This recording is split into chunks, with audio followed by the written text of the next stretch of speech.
പ്രളയമുദിച്ചു കവിഞ്ഞു പാരവശ്യാൽ അണികരമേകിയണഞ്ഞിടുന്ന നാരായണ ഗുരുനായകൻ എന്റെ ദൈവമല്ലോ. ജയനാരായണ ഗുരുപ്രിയേ ശിവഗിരീശ്വരി ശാരദേ ചതുരാസ്യാക്ഷി ശരചന്ദ്രമരീചികേ. ഓം ശ്രീനാരായണ പരമഗുരവേ നമഃ. ഏറെ ബഹുമാനപ്പെട്ട യൂണിയൻ ഭാരവാഹികൾ, തിരുവുത്സവ കമ്മിറ്റി, ആഘോഷ കമ്മിറ്റി, ശ്രീനാരായണ ധർമ്മ പഠന കേന്ദ്രം കോർഡിനേറ്റർ, എൻ്റെ അഡ്മിൻസ്, ഇവിടെ കൂടിയിരിക്കുന്ന എല്ലാവർക്കും എൻ്റെ വിനീതമായ നമസ്തേ. ഭഗവാന്റെ തൃക്കരങ്ങൾ കൊണ്ട് വിരചിതമായ ഏതാണ്ട് 64 പരം കൃതികൾ നമുക്ക് കിട്ടിയിട്ടുണ്ട്.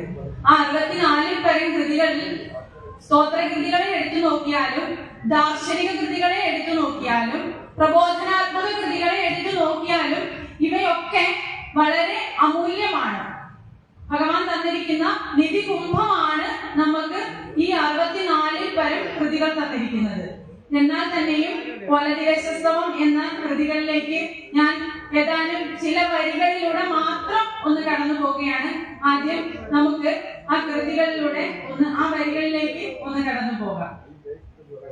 കാലാശ്രയമെന്നായണയുന്നു കനുകൂലൻ, കാലാക്ഷണ ധർമ്മിഷ്ഠരിലേറ്റം പ്രതികൂലൻ, പാലിക്കണമെന്നെ പരിചോടിന്നു കുളത്തൂർ കോലത്തുകര കോവിലിൽ വാഴും പരമേശൻ, ഈ ലോകമശേഷം ക്ഷണമാത്രേണ സൃജിച്ചാൽ ആലോകന മാത്രേണ വലിക്കുന്നൊരു വേരം, ഈ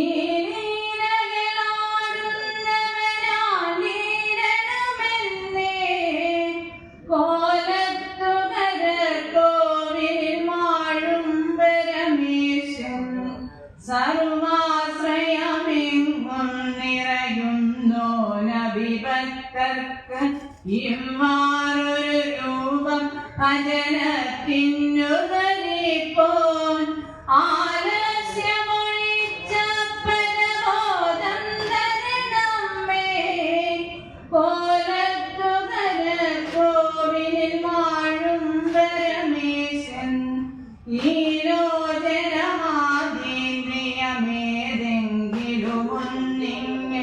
ആലോചന കൂടാതെ ബലത്തിങ്കരണഞ്ഞാൽ ആരാക്കിലൂടെ സന്മതി തോന്നിക്കുകൻ, കോലത്തുകര കോവിലിൽ വാഴും പരമേശൻ, കൈകാൽ മുതലാം എന്നുടെ അംഗങ്ങളിലൊന്നും ചെയ്യാതൊരു സൽക്കർമ്മമൊഴിഞ്ഞങ്ങവിലേകാൻ, വയ്യാത്തതു ചെയ്യാൻ തുനിയാതാക്കുക വേണം, കോലത്തുകര കോവിലിൽ വാഴും ഭഗവാനെ, രോഗാദികളെല്ലാം ഒഴിവാക്കിയിടുക വേണം, ഏകാമത കാമാന്തക കാരുണ്യഭയോദേ, ഏകീരണമേ സൗഖ്യമെനിക്കൻകൊടു ശംഭോ, കോലത്തുകര കോവിലിൽ വാഴും ഭഗവാനെ, ദാരിദ്ര്യമഹാദുഃഖമടഞ്ഞിരരുതെന്നിൽ ദൂരത്തകലേണം മതമെന്നും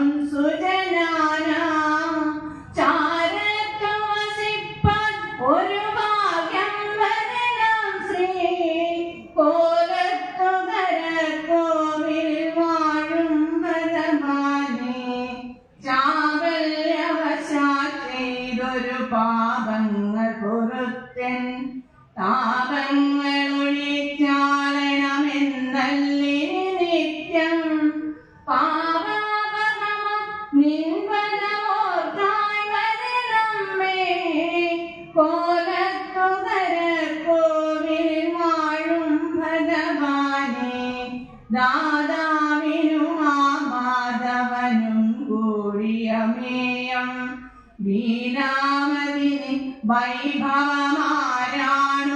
ചെയ്യുവാൻ ഏതാനും ഇവനുള്ള വിനാശങ്ങൾ പറഞ്ഞേൻ കോലത്തുകരക്കോവിൽ മാഴും ഭഗവാനെ മാറുണ്ടതുരപ്പാൻ കഴിവില്ല ശിശുവിൻ്റെ ഓലിഞ്ഞു നിരർത്ഥധ്വനിയാണെന്റെ പുലമ്പൽ ആലംബനമാ എങ്കിലും അംബാസമമില്ലൻ കോലത്തുകരക്കോവിൽ മാഴും പരമേശൻ.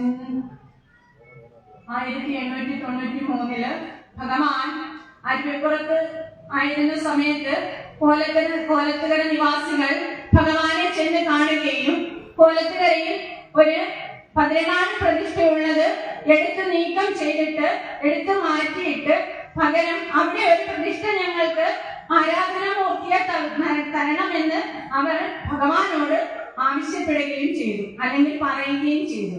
ഭഗവാൻ അതുപോലെ തന്നെ അവരുടെ ആവശ്യം അല്ലെങ്കിൽ അവരുടെ അഭ്യർത്ഥനയെ മാനിച്ചുകൊണ്ട് ഭഗവാൻ കോലത്തുകരയിൽ എത്തുകയും അവിടെ നിന്ന് 14 പ്രതിഷ്ഠയെ എടുത്തു മാറ്റിയിട്ട് പകരമായിട്ട് ഒരു ആരാധനാമൂർത്തിയെ വെച്ചിരുന്നു. ആരെയാണത്? ശിവഭഗവാനെ. കോലത്തുകര നിവാസികൾക്ക് കോലധീരേശനെ ഭഗവാൻ പ്രതിഷ്ഠ നൽകി. അവിടെ അത് പ്രതിഷ്ഠിച്ചപ്പോൾ കോലത്തുകര നിവാസികൾക്ക് വേണ്ടിയിട്ട് അവർക്ക് നിത്യവും പാരായണം ചെയ്യുന്നതിന് വേണ്ടിയിട്ട് ഭഗവാൻ അവർക്ക് നൽകിയ അമൂല്യ സമ്പത്താണ്, അമൂല്യ നിധിയാണ്. അവർക്കല്ല, അവർക്ക് സ്തുതിച്ച് പാടുന്നതിനായിട്ട് ഭഗവാൻ നൽകി എന്നുള്ളതാണ്. നമുക്ക് എല്ലാവർക്കും ഭഗവാന്റെ സ്തോത്രകൃതികളിലാണെങ്കിൽ തന്നെയും എല്ലാ കൃതികളിലും ഭഗവാൻ വളരെ അമൂല്യമായ രീതിയിൽ ഒരു കൃതിയാണ് കോലധീരസ്തവം എന്ന ഈ കൃതി. അവർക്ക് നൽകിയത് നിത്യവും പാരായണം ചെയ്യുന്നതിന് വേണ്ടിയിട്ടാണ് ഭഗവാൻ ഈ കൃതി അവർക്ക് നൽകിയിട്ടുള്ളത്. ഭഗവാന്റെ എല്ലാ കൃതികളിലും വേദാന്ത സാരം ഒക്കെ ഒളിപ്പിച്ച് വെച്ചിട്ടുണ്ടെങ്കിലും സ്തോത്രകൃതികൾ ആണെങ്കിൽ തന്നെയും ഇതിൽ ഈ കോലധീരസ്തവം എന്ന കൃതിയിൽ വേദാന്ത സാരം ഇല്ല എന്നല്ല ഞാൻ പറഞ്ഞത്. വേദാന്ത സാരം ഉണ്ടെങ്കിലും ഒരു സാധാരണ ഭക്തൻ അല്ലെങ്കിൽ ഒരു സാധാരണ മനുഷ്യൻ, ഒരു പ്രാഥമിക വിദ്യാഭ്യാസം ഇല്ലാത്ത ഒരാൾ ചെന്ന് തന്റെ ആവലാതികളൊക്കെ ഭഗവാനെ അറിയിക്കുന്നതിന് അല്ലെങ്കിൽ ഭഗവാനോട് പറയത്തക്ക രീതിയിലാണ് ഭഗവാൻ പറയുന്ന ഈ ആവലാതികളൊക്കെ ചെന്ന് ഒരു ഭക്തനോട് പറയുന്ന രീതിയിലാണ് ഈ കോലധീരസ്തവം എന്ന ഈ കൃതി രേഖപ്പെടുത്തി കൊടുത്തിട്ടുള്ളത്, അല്ലെങ്കിൽ നമുക്ക് നൽകിയിട്ടുള്ളത്. ഈ കോലധീരസ്തവം എന്ന കൃതി ഭഗവാൻ ഗുരുവിന്റെ തൃക്കരങ്ങൾ കൊണ്ട് നമുക്ക് നൽകിയത് നിത്യവും പാരായണം ചെയ്യുന്നതിന് വേണ്ടിയിട്ടാണ്. അതുപോലെ തന്നെയാണ് ഈ കോലധീരസ്തവം എന്ന കൃതി പോലെ തന്നെയാണ് ശ്രീഭദ്രകാളീഷ്ടകം. നിത്യവും പാരായണം ചെയ്യുന്നത് നല്ലതാണ്. ഈ 2 കൃതിയും നല്ല രീതിയിൽ നമ്മൾ അതിന്റെ അർത്ഥങ്ങളൊക്കെ അറിഞ്ഞ് പാരായണം ചെയ്താൽ അതിന്റെ ഒരു അനുഭവം അല്ലെങ്കിൽ അതിന്റെ ഒരു സമാധാനം നമ്മുടെ ജീവിതത്തിൽ ഉണ്ടാകും എന്നുള്ള കാര്യത്തിൽ യാതൊരു തർക്കവും ഉണ്ടാവുകയില്ല. ഭഗവാൻ ഭദ്രകാളിയെ സ്തുതിച്ചുകൊണ്ട് എത്ര നല്ല രീതിയിലാണ് നമുക്ക് ശ്രീഭദ്രകാളീഷ്ടകം എന്ന കൃതി രേഖപ്പെടുത്തി തന്നിട്ടുള്ളത്. ശ്രീമത് ശങ്കരപാണി പല്ലവകിരൽ ലോലംബമാലോലസൻ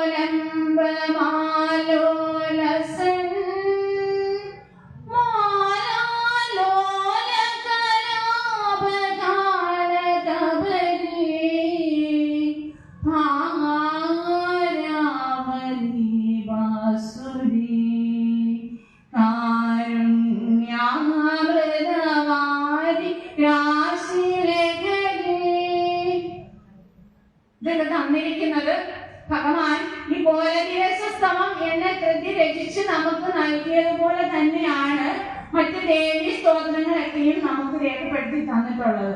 ഈ കൃതികളിലെ ഈ വരികളിലേക്കൊക്കെ കടന്നുപോയാൽ ആദ്യത്തെ 3 മന്ത്രത്തിൽ ഭഗവാനെ സ്തുതിച്ചുകൊണ്ട് നമ്മൾ പാരായണം ചെയ്യുന്നതായിട്ടാണ് ഈ കോലദിവസോത്സവത്തിലെ ആദ്യത്തെ 3 ഭാഗം, അല്ലെങ്കിൽ ആദ്യത്തെ ആ 3 പദ്യത്തില് ഭഗവാനെ സ്തുതിക്കുക എന്നുള്ള അർത്ഥത്തിലാണ് ഇത് രേഖപ്പെടുത്തിയിരിക്കുന്നത്. പിന്നീട് അതിന്റെ 4ാമത്തെ മന്ത്രത്തിലേക്ക് കടന്നു ചെല്ലുകയാണെങ്കിൽ നമ്മുടെ ജ്ഞാനേന്ദ്രിയങ്ങളൊക്കെ എന്താണ് ചെയ്യുന്നത്, ഏതിലൂടെയൊക്കെയാണ് കടന്നു പോകുന്നതെന്ന് വളരെ വ്യക്തമായിട്ട് ഇതിൽ പറഞ്ഞു തരികയാണ്. നമ്മുടെ ജ്ഞാനേന്ദ്രിയങ്ങളൊക്കെ കൂടുതലും നല്ല രീതിയിൽ സഞ്ചരിക്കുന്നതാണോ? അല്ല. നമ്മൾ ആരും അറിയാതെ നമ്മൾ ഒരു വഴിയിലൂടെ കടന്നു പോകുമ്പോൾ അതിന് തെറ്റായ വഴികളിലേക്ക് നമ്മൾ വിചാരിച്ചാലും ഇല്ലെങ്കിലും നമ്മുടെ കണ്ണും മൂക്കും ത്വക്കും നാവും എല്ലാം സഞ്ചരിച്ചിരിക്കും. നമ്മൾ കണ്ണടച്ച് നടന്നാൽ നമ്മുടെ ചെവി അവിടെ പ്രവർത്തിക്കില്ലേ? നമ്മൾ കണ്ണടച്ച് ഒരു തെറ്റിനെ കാണുന്നില്ല എന്ന് നമ്മൾ കരുതിയാൽ അവിടെ നമ്മുടെ ചെവി പ്രവർത്തിക്കും. വേണ്ടാത്തതൊക്കെ നമ്മൾ കേൾക്കും. വേണ്ടാത്ത വഴിയിലൂടെയൊക്കെ നമ്മൾ സഞ്ചരിക്കും.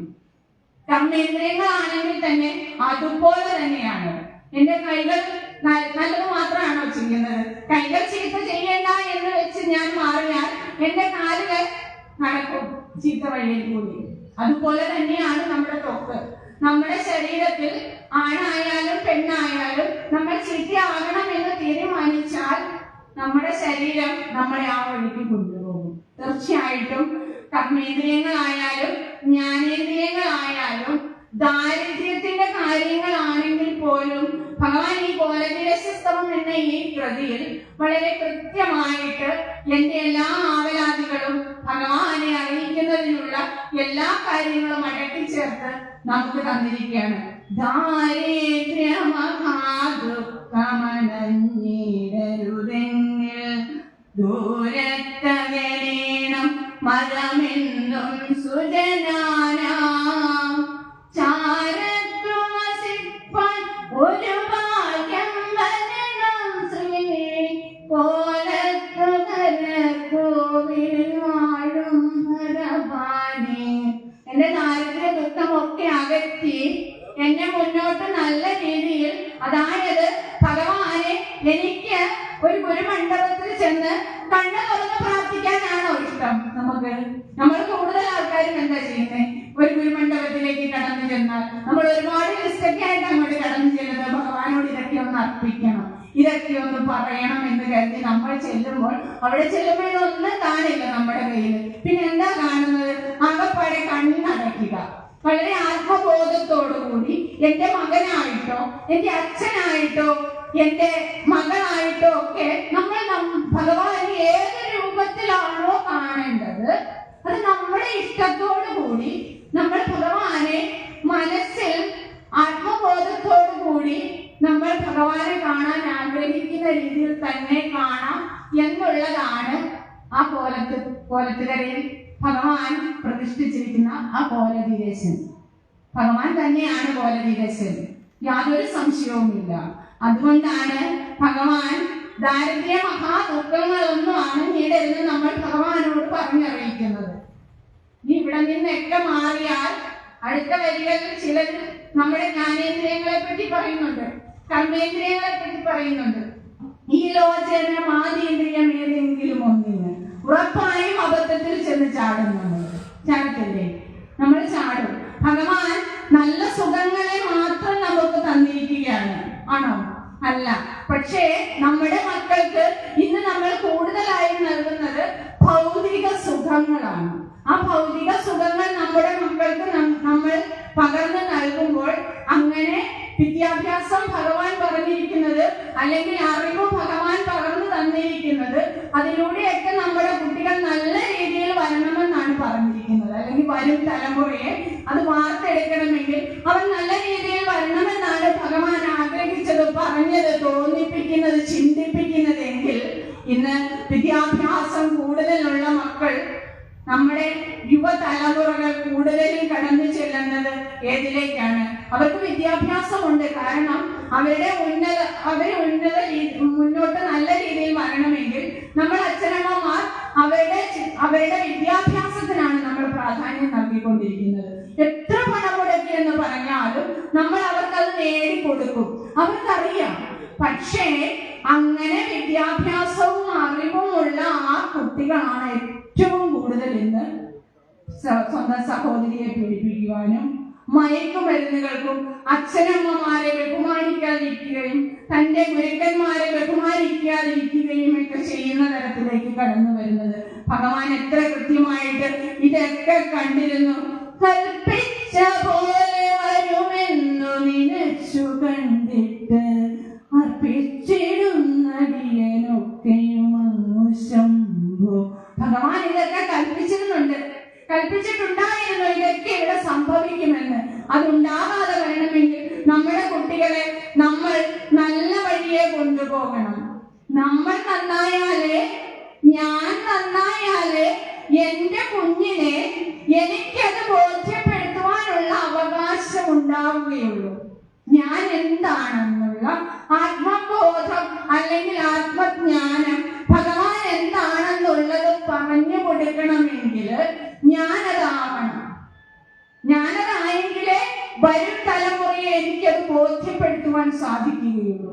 അല്ലാതെ എനിക്ക് ഭഗവാൻ എന്താണെന്നോ ഭഗവാൻ ആരാണെന്നോ ഭഗവാൻ നമുക്ക് നൽകിയ അമൂല്യ നിധികളോ സമ്പത്തോ എന്താണെന്നോ പറഞ്ഞു കൊടുക്കാനുള്ള യാതൊരു അവകാശവും അധികാരവും ഇല്ലാത്ത ഒരാളായി പോകും. ഞാനല്ല, നമ്മളെല്ലാവരുടെയും കാര്യമാണ് ഞാൻ പറഞ്ഞത്. അങ്ങനെ ഭഗവാൻ ഈ കോലദീപസ്തവത്തിലെ ചില കൃതികളിൽ, എല്ലാ കൃതികളിലും ഭഗവാൻ വേദാന്ത സാരം ഒളിപ്പിച്ചു വെച്ച് അതിലൊക്കെ മുന്നോട്ടുള്ള വരും തലമുറകളെ ചേർത്ത് അതിനെ കോർത്തിണക്കി അവരെന്താവണമെന്ന് ഭഗവാൻ കരുതിയിരുന്നു. അതാണ് പിണ്ടനന്ദിയിൽ പറഞ്ഞിരിക്കുന്നത്. കൽപ്പിച്ച പോലെ വരുമെന്ന് നിലച്ചു കണ്ടിട്ട് അർപ്പിച്ചിടുന്നടിയനൊക്കെയും അങ്ങു ശംഭോ. ഭഗവാൻ അങ്ങനെ വെറുതെ പറഞ്ഞതല്ലത്. നടന്നില്ലേ? നടന്നുകൊണ്ടിരിക്കുകയാണ് നമ്മുടെ യുവതലമുറകൾ. നല്ല ഒരു തലമുറയെ വാർത്തെടുക്കണമെങ്കിൽ നമ്മൾ നമ്മുടെ മക്കളെ ഇവിടെ എത്തിക്കണം, ഗുരുവിലെത്തിക്കണം. ഗുരു എന്താണെന്ന് പറഞ്ഞു കൊടുക്കണം അവർക്ക്. ഇല്ല എങ്കിൽ ഞാൻ പകർന്നു കൊടുക്കാതെ സമൂഹം അവർക്കത് പകർന്നു കൊടുക്കുവോ? ഞാൻ പകർന്നു കൊടുക്കണം. വീട്ടിൽ ഈശ്വര ആരാധന അത് നടത്തിയാൽ നമ്മുടെ മക്കൾ നമ്മുടെ വഴിയെ വരും, യാതൊരു സംശയവുമില്ല. അവരെ അതിലേക്ക് കൊണ്ടുവരാനാണ് ഭഗവാൻ ഇതൊക്കെ നമ്മുടെ കരങ്ങളിലേക്ക് വെച്ച് നീട്ടി. നമ്മൾ ഒരു വഴിക്കും പോകില്ല, മറ്റൊരു കാര്യങ്ങളിലേക്കും നമ്മൾ പോകില്ല, ഒന്നിലേക്കും ചാടി പോകില്ല.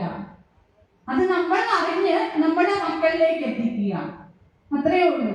അതല്ലാതെ ഇതിന് വേറൊരു പരിഹാരമില്ല. പഠന കേന്ദ്രങ്ങളിലായാലും വിവാഹ പാഠശാലയിലൊക്കെ നമ്മുടെ മക്കളെ നമ്മൾ എത്തിക്കുമ്പോൾ അവർ ഗുരുവിനെ അന്വേഷിച്ച് വരണം, അവർ ഗുരുവിനെ അന്വേഷിച്ച് തുടങ്ങും, അതിലേക്ക് അവരെത്തും, യാതൊരു സംശയവുമില്ല.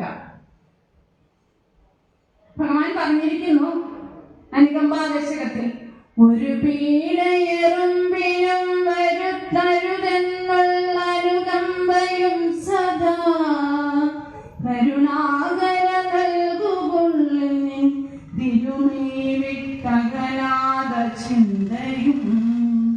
നമ്മുടെ സഹജീവിയെ പോലും നമ്മൾ ഉപദ്രവിക്കരുതെന്ന് ഭഗവാൻ അനുകമ്പാദശകത്തിൽ രേഖപ്പെടുത്തിയിട്ടുണ്ട്. നമ്മൾ അങ്ങനെയാണോ? നമ്മൾ നമ്മുടെ സുഖത്തിന് വേണ്ടി, നമ്മുടെ ആത്മസുഖത്തിന് വേണ്ടി, തൃപ്തിക്ക് വേണ്ടി നമ്മൾ മറ്റുള്ളവരെ ഉപദ്രവിക്കാതെ കടന്നു പോകുന്നവരല്ല. അങ്ങനെ തന്നെയാണ് വരും തലമുറയും നമ്മുടെ മക്കളും നമ്മുടെ ജനതയും ചെയ്തു വരുന്നത്.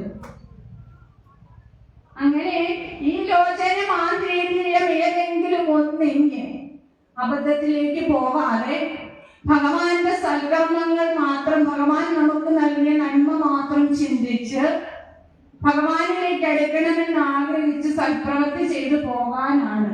അവിടെയാണ് ഈ ലോചനമാതീന്ദ്രിയമേതെങ്കിലും ഒന്നിങ് ആലോചന കൂടാതെ പദത്തിങ്കലണഞ്ഞാൽ.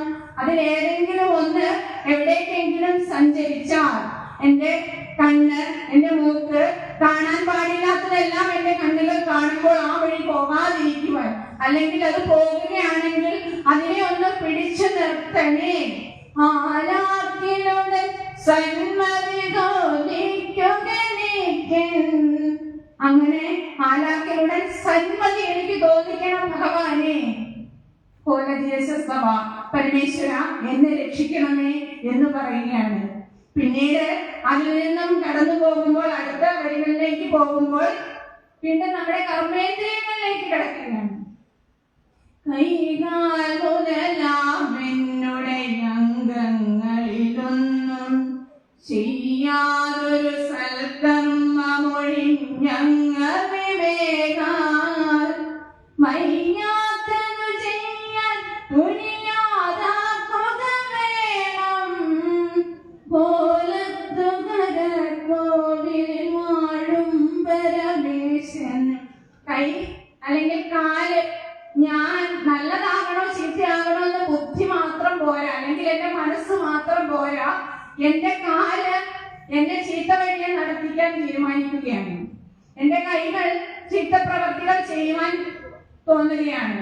ത്വക്ക്, ഞാൻ ചീത്ത വഴിയെ പോകണോ നല്ല വഴിയെ പോകണോ എന്ന് എന്റെ ത്വക്ക് തീരുമാനിക്കുകയാണ്. അങ്ങനെ അതൊക്കെ തോന്നിക്കുമ്പോൾ ഭഗവാനെ വയ്യാത്തത് ചെയ്യാൻ തുനിയാതാക്കുക വേണം.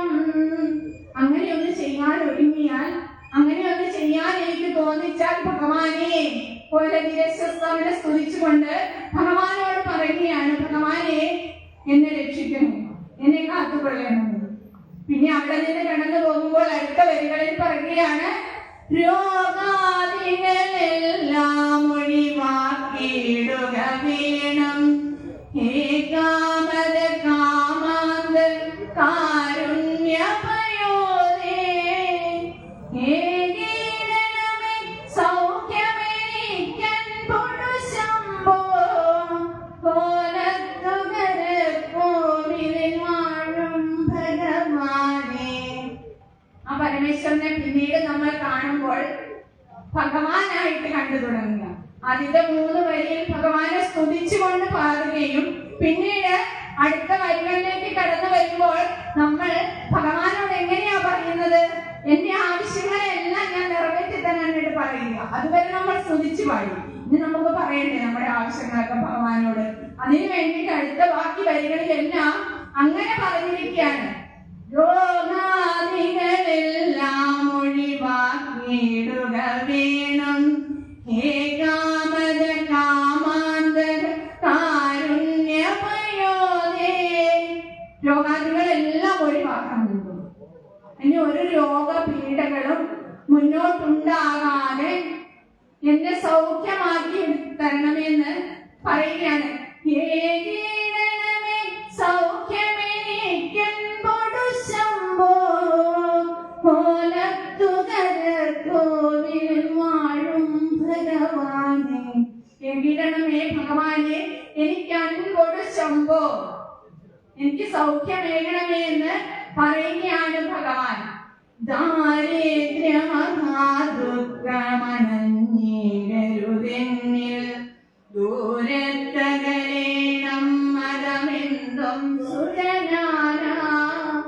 ചാരത്തു വസിപ്പാനൊരു ഭാഗ്യം വരണം ശ്രീ കോലത്തുകര കോവിൽ വാഴും പരമേശൻ.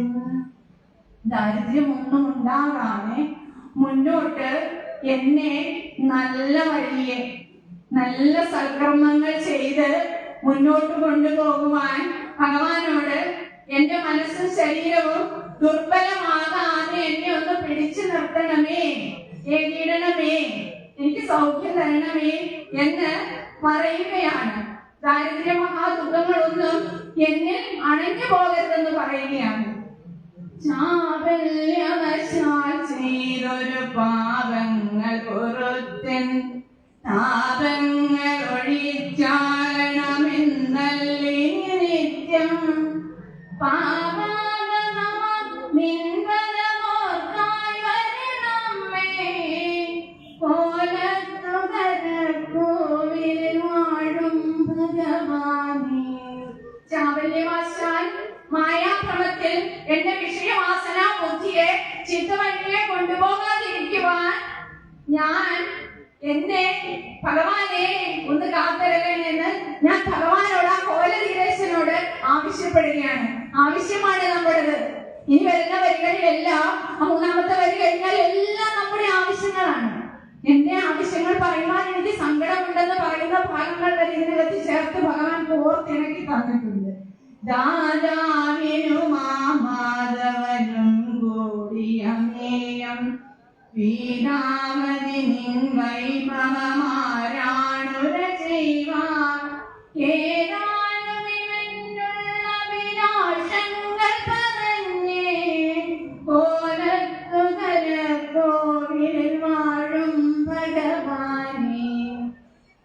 ഭഗവാനോട് എന്റെ ചാബല്യങ്ങളെല്ലാം എന്റെ ദുഃഖങ്ങളെല്ലാം പുറത്ത് ഞാൻ എങ്ങനെയാണോ ഭഗവാനെ കാണുന്നത്, വിഷ്ണു ആയാലും ശിവനായാലും ദേവിയായാലും ആരായാലും അത് ഏത് ഭഗവാനെയാണോ ഞാൻ എന്റെ കണ്ണുകൾ കൊണ്ട് കാണുന്നത്, പക്ഷേ അതെല്ലാം ഭഗവാനാണെന്ന ഉറച്ച ബോധത്തോടു കൂടിയാണ് ഞാൻ പ്രാർത്ഥിക്കുന്നത്.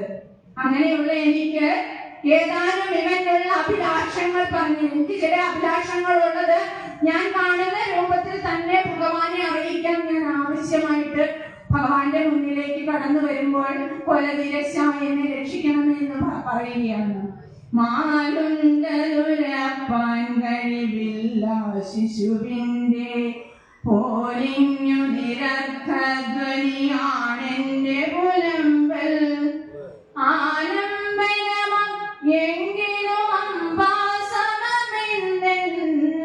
കോലത്തുകരക്കോവിൽ വാഴും പരമേശൻ. ഭഗവാനെ ഞാനങ്ങ് മാറ്റി വെച്ചു. ആദ്യം ഭഗവാനിലേക്ക് വന്ന് പരമേശ്വരനായിട്ട് വന്ന് ഞാൻ സ്തുതിച്ചു പാടി. പിന്നെ എന്റെ ആവശ്യങ്ങൾ ഭഗവാനെ അറിയിച്ചു വന്നപ്പോൾ വീണ്ടും ഞാൻ ഭഗവാനിലേക്ക് തന്നെ പരമേശ്വരനിലേക്ക് തന്നെ കടന്നു വരികയാണ്. എന്റെ ദുഃഖങ്ങളൊക്കെ നിന്നെ അറിയിക്കുവാൻ എനിക്ക് ആവലാതിയും വേവലാതിയും ഒക്കെ ഉണ്ടെങ്കിലും പരമേശ്വര എനിക്ക് മറ്റൊന്നും ഒരു ആശ്രയവുമില്ല. കൊലതിരശനല്ലാതെ മറ്റൊരു ആശ്രയവുമില്ല. എന്നെ കൈവിടരുതേ എന്ന് ഈ കൊലതിരശസ്തവം എന്ന കൃതികളിലൂടെ ഭഗവാൻ നമ്മളെ പറഞ്ഞു തരികയാണ്, പഠിപ്പിച്ചു തരികയാണ്.